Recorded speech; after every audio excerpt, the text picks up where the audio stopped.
Hi, Kema here. Have you ever noticed sometimes you try to open your car, you pressing, and the car won't open? Frustrating, right? And this is why I'm here to show you how to replace your key fob battery.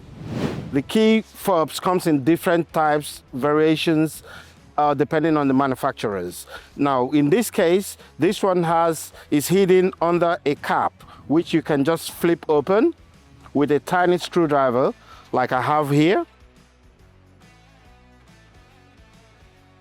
And then you can see the key fob battery. Now, with this same screwdriver, if you put it in there, you can just slowly remove the battery from the key fob. Now, it is very important, whichever variation you have, whichever make or model, it is important to replace the battery exactly the way you took it out. If you can see, the battery has a positive and a negative side, and on this case, the positive side stays on top. And under the cap too, it's also marked positive.